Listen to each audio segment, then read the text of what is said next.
Fala meu amigo, fala minha amiga, eu sou o Felipe Luna e eu acho que nós fomos aqui em Pernambuco, no Nordeste, o primeiro canal a falar sobre as cotas que os clubes receberiam desde o comecinho do ano passado, quando começou essa conversa. A gente já vem falando que a Liga Forte vai fazer esse aporte de 139 milhões de reais no esporte. Só que, meus amigos, existe um problema aí, né? Talvez exista a possibilidade, eu quero deixar muito claro isso, por isso que eu coloquei esse risco, exista o risco, coloquei na tela assim, existe a possibilidade no esporte não receber essa grana, porque existe um problema no fundo que está captando essa grana para os clubes receberem. Fica tranquilo que esse vídeo é sem cortes, eu quero pedir para você se inscrever, dar essa moral pra gente. Eu vou trazer um corte aqui de um jornalista que ele vai explicar tudo para vocês, né? Que é o Rodrigo Capello, do Sport TV. Ele trouxe algumas informações de problemas no fundo que está captando esse dinheiro para pagar para os clubes. Então eu vou colocar agora logo esse corte para você assistir e depois vou voltar para explicar. É um pouquinho longo, mas eu espero que você assista tudo e quando eu voltar eu vou dar o resumo, porque se você não assistir tudo, você não vai entender a situação desse risco que pode acontecer, tá bom? Dá uma olhada aí. Para recapitular, o Forte Futebol tem uma proposta de 2,6 bilhões de reais que vem de investidores, Serengeti e LCP. Esses investidores não são os donos do dinheiro, o dinheiro não sai do bolso deles, então eles estão indo ao mercado para conseguir com outros investidores, aqueles que de fato detêm o capital, o dinheiro para poder honrar esse pagamento com os clubes do Forte Futebol. A estratégia era que desses 2,6 bilhões, 800 milhões viessem deste fundo que a XP Investimentos, que é a assessora do Forte Futebol, abriu e começou a captar com investidores no varejo, digamos assim. Então, pessoas que tivessem pelo menos 10 mil reais poderiam investir. E o resultado foi que 405 milhões de reais foram levantados com esse fundo, a expectativa era de conseguir 800 e precisaria de pelo menos 400 para existir. Se fosse menos de 400, o fundo não existiria, o dinheiro seria devolvido àqueles que tinham feito os aportes e não haveria essa possibilidade.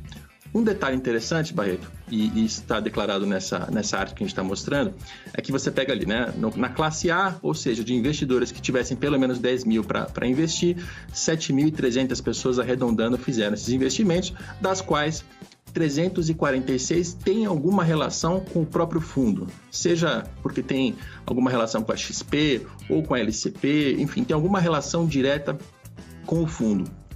Na classe B, pelo menos 1 milhão, 10 pessoas, 2 tinham relação com o fundo. O que eu quero dizer aqui?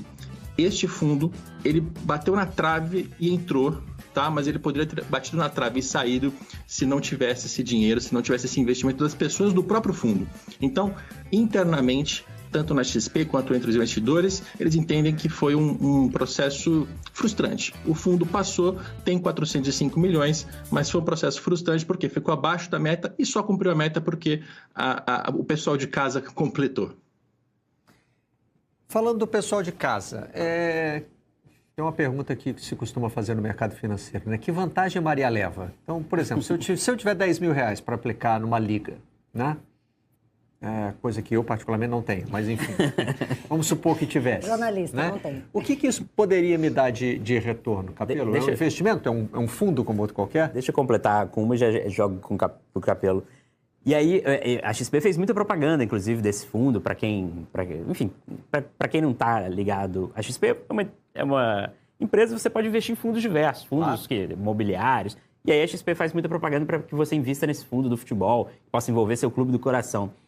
E aí eu já jogo para o Capello assim, há muita expectativa em várias coisas em relação ao mercado financeiro para a pessoa física no Brasil, né? Por exemplo, alguns clubes falam de abrir capital na Bolsa e sempre vendem a ideia como se todo mundo fosse comprar, como se fosse uma coisa, a paixão do futebol vai fazer com que as pessoas botem o dinheiro nisso.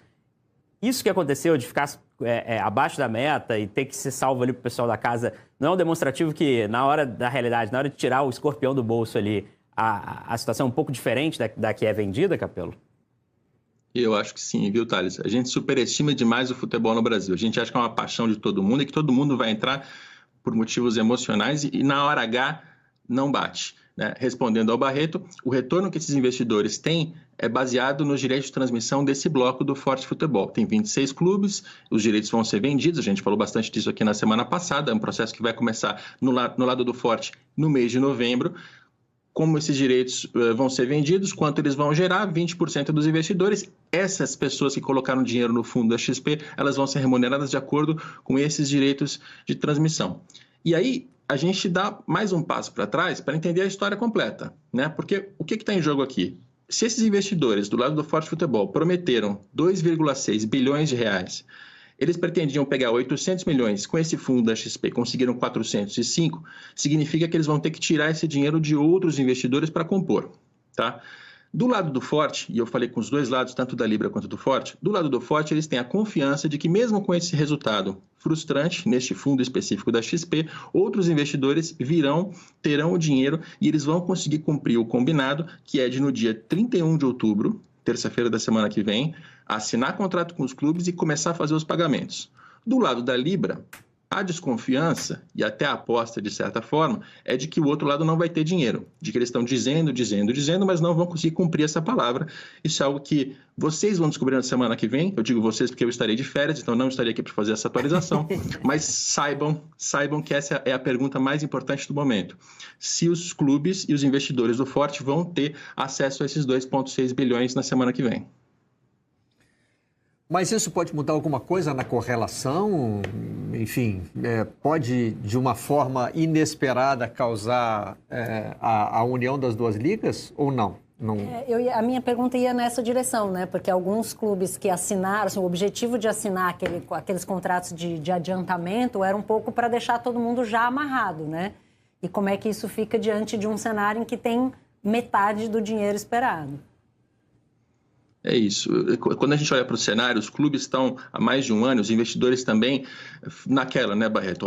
Eu tenho dinheiro, é melhor vocês virem para o meu bloco porque eu tenho dinheiro. Agora é a hora que a gente vai descobrir se tem dinheiro de fato. Então, o que pode acontecer? Se chega no dia 31 e o dinheiro não cai na conta dos clubes, o contrato não é assinado, alguma desculpa é colocada por parte do Forte, isso vai fortalecer a narrativa da Libra, de que a Libra tem direitos mais valiosos, tem clubes maiores, com mais torcida, que vai conseguir mais dinheiro, e olha só, o outro lado não está tão forte assim. Se o dinheiro cair na conta, aí os clubes do Forte estabeleceram uma posição muito firme para a negociação dos seus direitos. Se eles quiserem unificar, e a intenção, como a gente vem falando dos dois lados, é a de unificar, só não se sabe ainda exatamente como, aí fica complicado. Pois bem, como vocês viram, né, eu acho que foi muito explicativo o Rodrigo Capello, ele trouxe essa informação. E, cara, qual é o grande problema aí? Qual é o grande problema nisso tudo? Esse risco do esporte não receber essa grana, porque o fundo tá falando que tem a grana, mas ele deixou muito claro, né, que as empresas que vão investir, o capital não sai delas, sai de pessoas físicas, empresas que investem no fundo, né? No caso, colocam dinheiro nesse processo. E a empresa conseguiu um pouco mais de 400 milhões, então é muito pouco comparado aos mais de 2 milhões que o fundo vai ter que pagar. Então a gente vai ter que aguardar até o dia 31. A última conversa que eu tive com o presidente esportivo Romão, ele me explicou que esse problema não interfere porque o negócio foi feito com a Serengeti, que é a empresa. A XP Investimentos foi só o intermédio, mas, segundo o Rodrigo Capello aqui, né, essa grana, ela não sai da Serengeti, ela sai de investidores do fundo, que era uma informação, inclusive, que eu não sabia e possivelmente, talvez até o presidente do esporte não sabia. Afinal, ele me confirmou outra coisa, né? Então, vamos aguardar para saber qual vai ser o desfecho disso tudo. Dia 31 é o prazo para os clubes receberem a primeira parcela. Então, dia 1º de novembro, eu acho que eu vou ser o primeiro jornalista a entrar em contato com o presidente do esporte para a gente saber de fato se ele já recebeu essa primeira parcela ou não, tá? Mas eu quero ver a opinião de vocês, o que é que vocês acham disso tudo, acho que o esporte vai receber, não vai receber, deixa aqui nos comentários, eu quero ver a tua opinião. E é claro, qualquer outra informação eu volto, trago tudo na íntegra, tá bom? Um abraço, fiquem com Deus, até a próxima, tchau, tchau.